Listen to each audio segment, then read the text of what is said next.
Assalamualaikum warahmatullahi wabarakatuh. Sahabat beriman dirahmati Allah, ada beberapa hal yang dapat membuat seorang suami dianggap berbuat durhaka kepada sang istri dan akan mendapatkan balasan serta mendapatkan laknat dari Allah Subhanahu wa taala. Beberapa hal tersebut kadang tidak disadari oleh sang suami.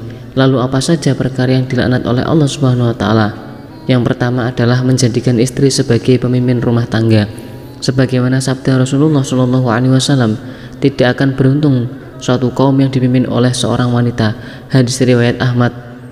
Di zaman sekarang ini banyak suami yang malas bekerja dan menyandarkan kebutuhan hidupnya kepada sang istri, sehingga secara tak langsung menjadikan istri sebagai pemimpin rumah tangga atau tulang punggung keluarga.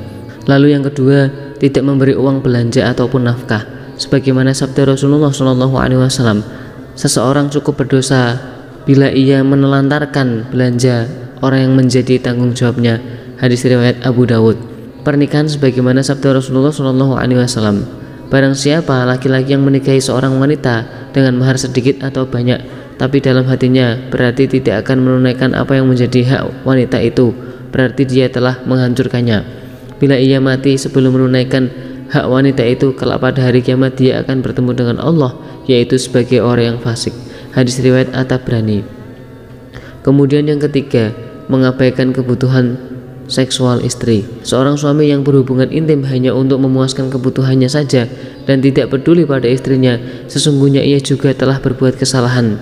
Dari Anas radhiyallahu an, Rasulullah SAW bersabda, jika seseorang di antara kalian bersenggama dengan istrinya, hendaklah ia melakukannya dengan penuh kesungguhan. Selanjutnya, bila ia telah menyelesaikan kebutuhannya dan mendapatkan kepuasan, tetapi istrinya belum mendapatkan kepuasan, janganlah ia buru-buru menyelesaikannya sampai istrinya menemukan kepuasan juga.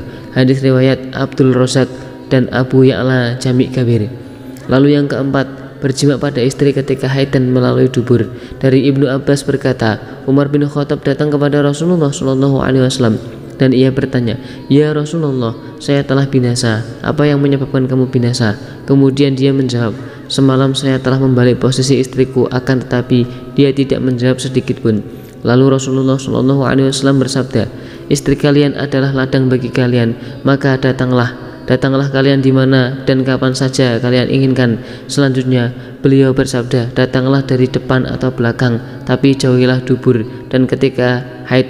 Hadis riwayat Tirmidzi. Yang kelima, menuduh istrinya berzina. Sebagaimana firman Allah Subhanahu wa taala dalam Quran surat An-Nur ayat 6-7, dan orang-orang yang menuduh istri mereka berzina padahal mereka tidak mempunyai saksi-saksi selain diri mereka sendiri, maka kesaksian satu orang dari mereka adalah bersumpah 4 kali dengan nama Allah bahwa sesungguhnya dia adalah termasuk orang-orang yang benar, yaitu dalam tuduhannya, dan kelima kalinya ia mengucapkan bahwa laknat Allah akan menimpa dirinya apabila ternyata ia tergolong orang-orang yang berdusta.